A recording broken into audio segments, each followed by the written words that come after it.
Tales from the wild. Stories from the heart.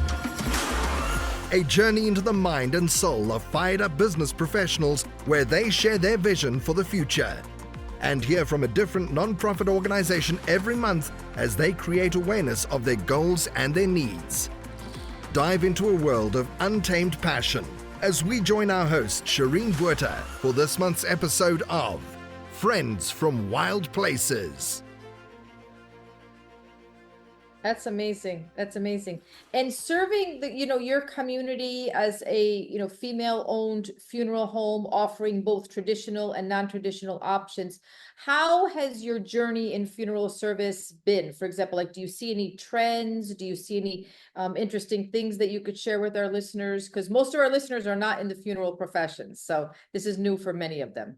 Sure, absolutely. So I think when someone dies, people presume the options are, well, I can cremate my person or I can bury my person. So it's eye-opening for people to realize there's many other choices. When people learn things such as they can get their casket from one of our larger box stores, Walmart, Costco, things like that, people get really excited about that. You can build a casket. Most places in the United States, you can transport your own person to the funeral home, to the cemetery. You can actually bathe them before the funeral home comes. There's all these options. So it's interesting how that's becoming discovered. When the pandemic came along about 5 years ago, that was a really hard and challenging time in funeral service, but I found so much beauty in that because people started watching YouTube videos and reading and educating themselves and checking out workshops online. And all of a sudden they became armed with all this knowledge that when you have a loved one die, that's your person. You have rights. The family has so many more rights than they knew. Before that, people always felt, well, I've got to turn the body over to the funeral home. But people are so empowered to realize, no, I can make some choices. I can tell hospice, I'm not quite ready for you to call the parlor. I want to have another meal here. I want to just keep my dad home. Or, I want to maybe have a visitation at the house first before people come. Or maybe I'll have the funeral home come, but then I want to maybe bring my person back someplace. Again, it's really whatever you're comfortable with. And that's lovely. That's beautiful. Beautiful, Elizabeth. Thank you, Elizabeth. I really appreciate you sharing. I do have a question next, but I just want to add quickly a little bit of a Buzzsprout advertisement. Followers, that we use Buzzsprout. We love Buzzsprout, and so we can't say enough good things about Buzzsprout. And it wouldn't be right for us not to. We're not trying to gatekeep. So if you are trying to, and you would like to start your own podcast, my advice to you, just do it. And a Buzzsprout is an amazing platform to use if you're starting out and you're not sure how to get your episodes on all the different platforms. Buzzsprout will do that all for you. So Friends from Wild Places is a place where we are a safe place for business owners and professionals to come and really share their wild hearts from all over the world. We also feature nonprofits, as you know, every month to really try and make a difference. And we'll get to our nonprofit later on. So listen, we're spreading our message to the world, and you can too. Podcasting is very easy, it's inexpensive, and really fun to expand your reach online. So if you want to start your own podcast, please follow the link in the show notes. This does let Buzzsprout know that we sent you, and it helps support the show. So just remember that the team at Buzzsprout is passionate about helping you succeed. So with that said, back to you, Elizabeth. I'd really like to know, I'm not sure if you mentioned this already, but you've become a business owner, but your line of work, being an undertaker and running a funeral home, how did we get there? Out of all the different careers one can choose from, Tanya can also probably talk in this as well, because this is her line of work as well. It's not an easy career that's just going to come across your path. There has to be some kind of experience of it initially, for you to be made aware of being a undertaker, as you put it. So, Elizabeth, if you could just share with us listeners, and us, just how did you get, like, how did you come to the decision of running your own funeral home and being an undertaker? My path is somewhat like a lot of us in the business, whereas somebody significant died in our life. And I think that happens where people will have a death and it changes how they look at life. And then maybe they have a good experience at a funeral home and they'll say, oh, I think I want to do this. It's not so common anymore for people to say, well, this is what mom and dad did. So yeah, I guess I'll go do it, just because there's just so many choices and it's very specific and it's definitely a very unique career.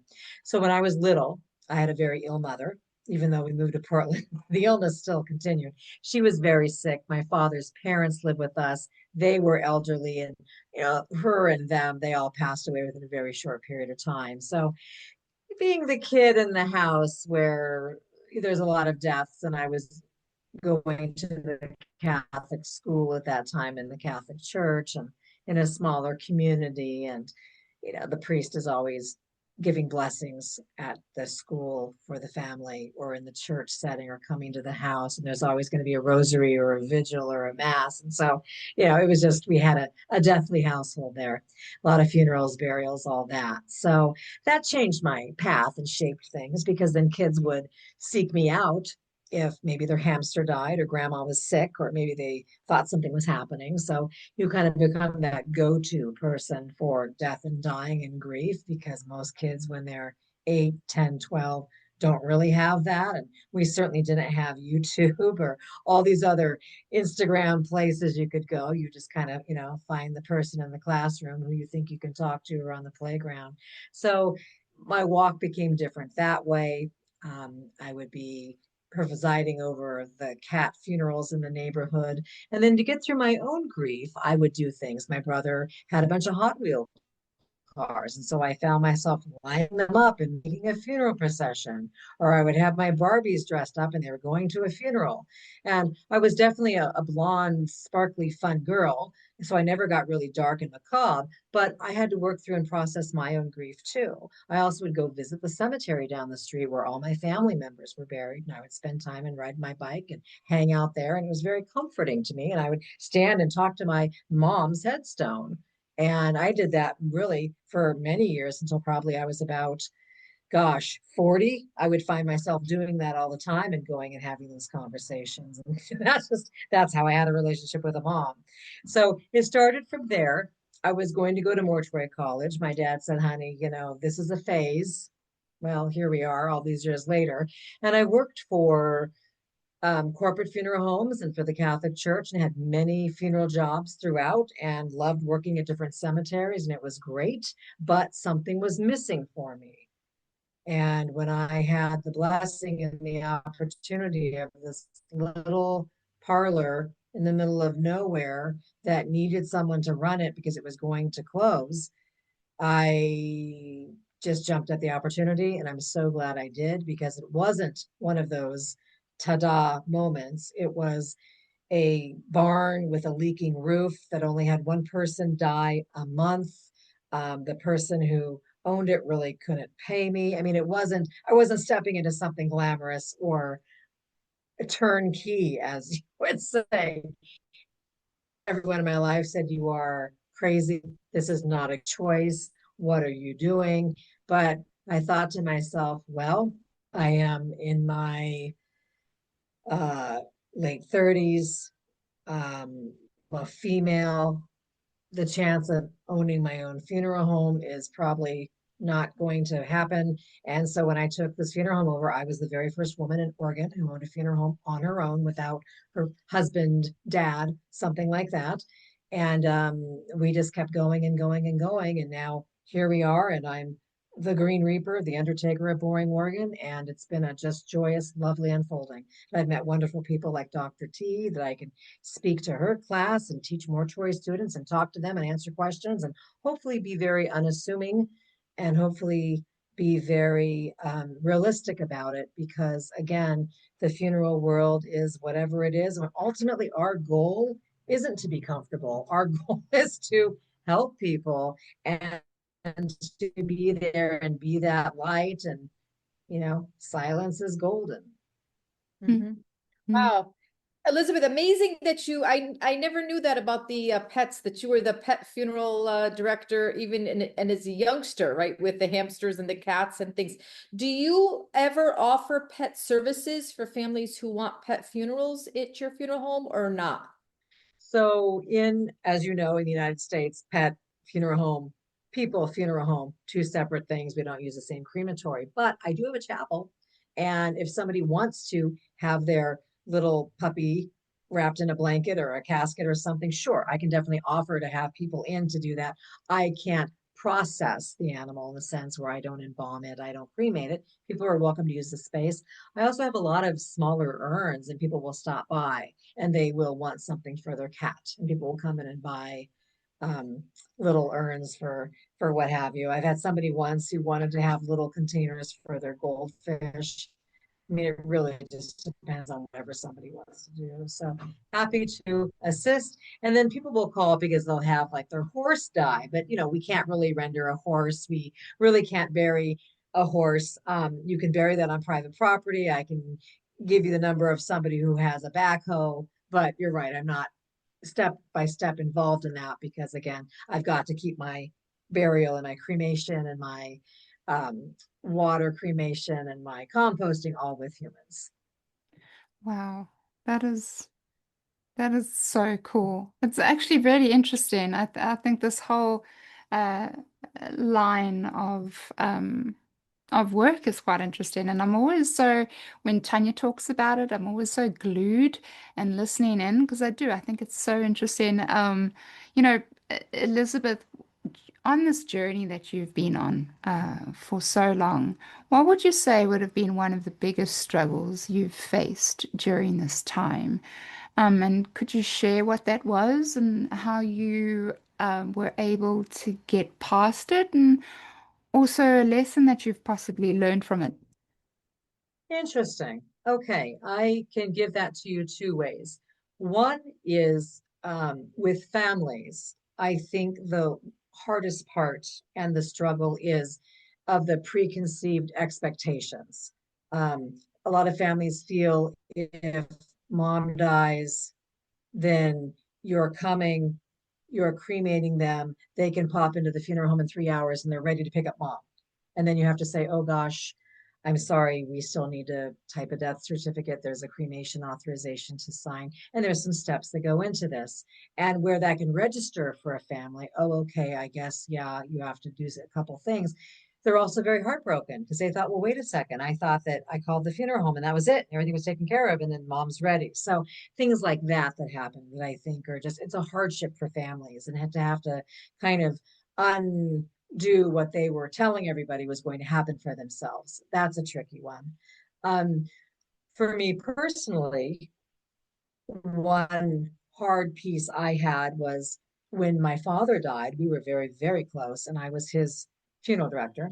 Um, sitting and typing his death certificate was just a really painful thing. And finding, I really couldn't take bereavement leave. And a few people had called during his funeral, and I had answered the phone, and they wanted to come in, and just letting them know um, I I'm actually at my father's funeral today, and I won't be able to serve you till tomorrow. And those families not having any compassion or understanding for the fact that this is actually my time to grieve.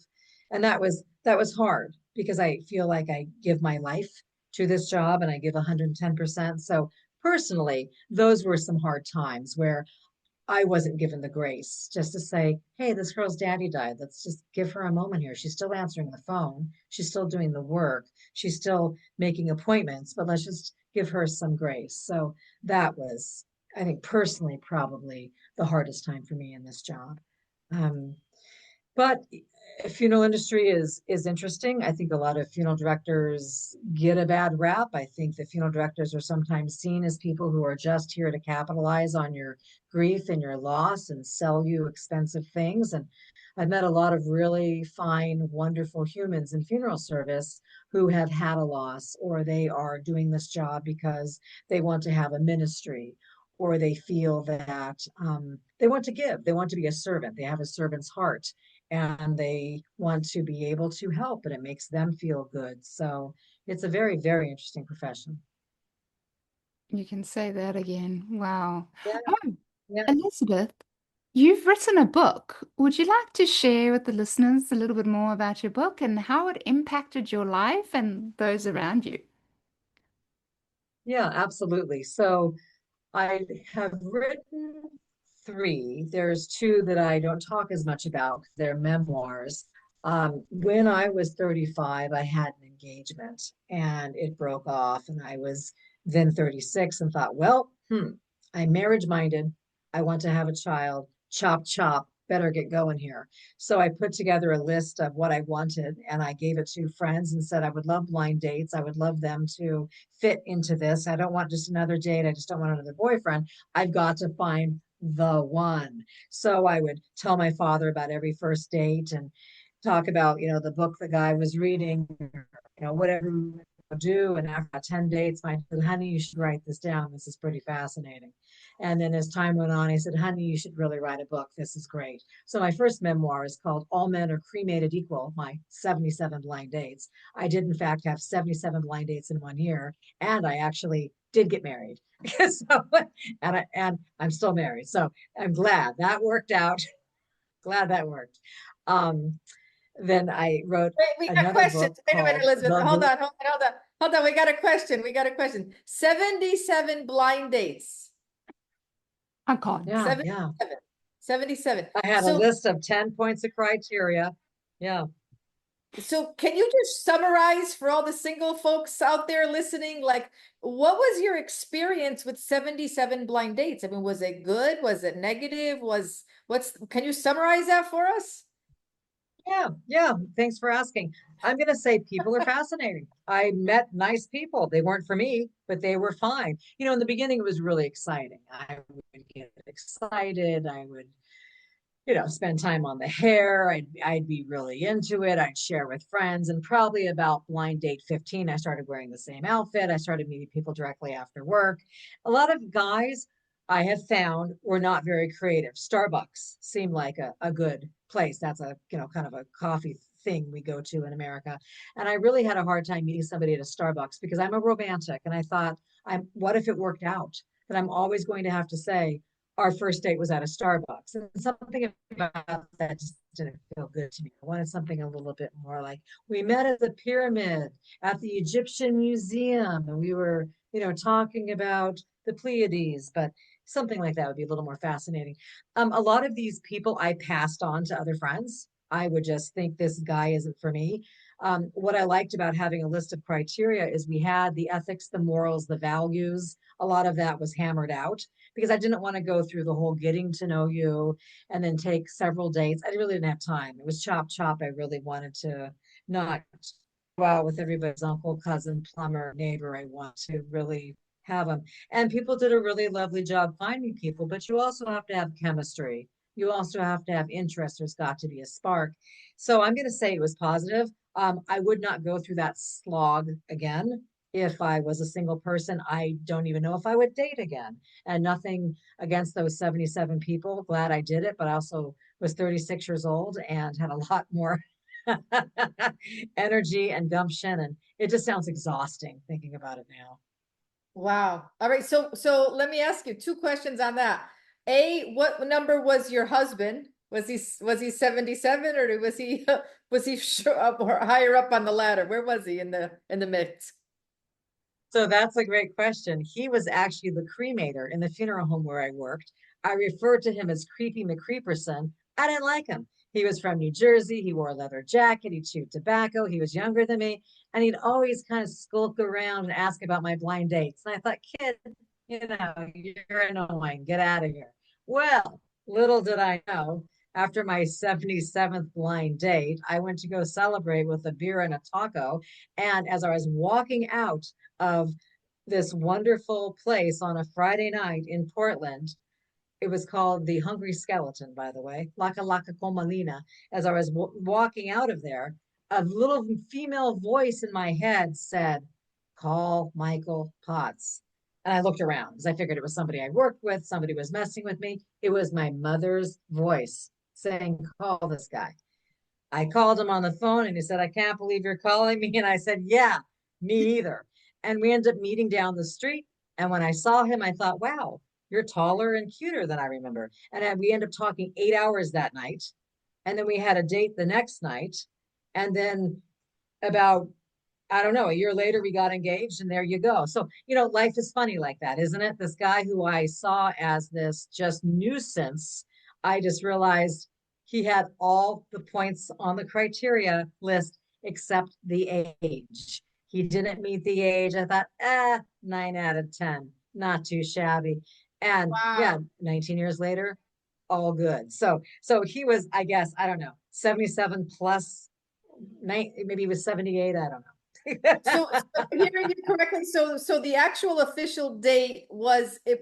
Do you consider it that a hungry skeleton, or that was when you heard the voice from your mom that you called him? So where do you consider your first date with your husband, even though you knew him many years prior? I'm going to say that night because I drove over and met him at a bar, which is, not necessarily what I would randomly do if some guy says, "Hey, I'm down the street, come meet me." that's not quite my style. But at that point, I was already out. I got this. My mom's talking to me. I'm like, I got to go check this out. And so there you go. Wow. Wow. All right. And share with us about your other books. That was one. That's the one. So a little while later, I wrote The Green Reaper, and it's basically my life of being an eco-mortician in Boring, Oregon. And it talks about what it's like helping families in a green way and how I came to be a part of the community here and be a part of the funeral home and the struggles with, when you have a funeral and you have garbage cans in the aisles because the roof is leaking. That's embarrassing.